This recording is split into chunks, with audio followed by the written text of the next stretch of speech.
د اسلامي امارت د لومړني واکمنۍ پر مهال یې دندې او مسؤلیتونه. کله چې اسلامي امارت په لومړیو کې کندهار ښار ونیو، شهید ملا اختر محمد منصور یې د کندهار د هوایي ډګر مسؤل وټاکو.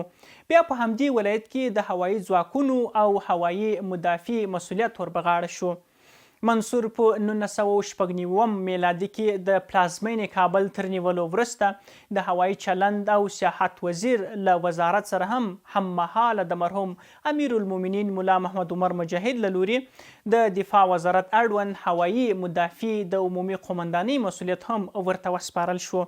د افغانستان د هوایي او توریزم وزارت په برخه کې زیات شمیر عمراني او رغنیز فعالیتونه ترسره کړي چې په لنډه توګه اشارې ورته کوو. شهید ملا اختر محمد منصور د اسلامي امارت د لومړۍ واکمنۍ پر مهال د کابل نړیوال هوایي ډګر او د هغه اړوند تاسیسات ټول له سره ورغول او د اریانا افغان نړیوال هوایي کرښه یې د کورنیو بهرنیو الوتنو لپاره له نړیوالو معیارونو سره سمه جوړه کړه.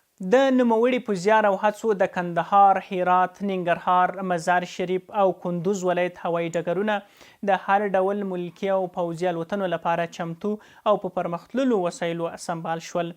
شهید منصور صاحب د تیر امارت پر مهال د هوایي ځواکونو د قمندان او د ترانسپورت او هوایي چلن وزیر پاته شوی. که تاسې د هغه وخت مدبرانه مدیریت وګورئ چې په نشته امکاناتو کې دوی د افغانستان هوایي چلند ته څومره کار کړی خپله قضاوت کولی شي. هغه مهال نوموړی وتوانید د افغانستان د فضایي حریم کنټرول چې د روسانو د اشغال په مهال جګړو او څه د داخلي جنګونو په ترڅ کې ویجاړ شوی و بیرته له سره ورغوي. د دې ترڅنګ یې ګڼې ملکي او نظامي الوتکې چې تخنیکي ستونزې یې درلودې د بهرنیو او کورنیو انجینرانو په مرسته جوړې او ګټې اخیستنې ته یې وسپارلې.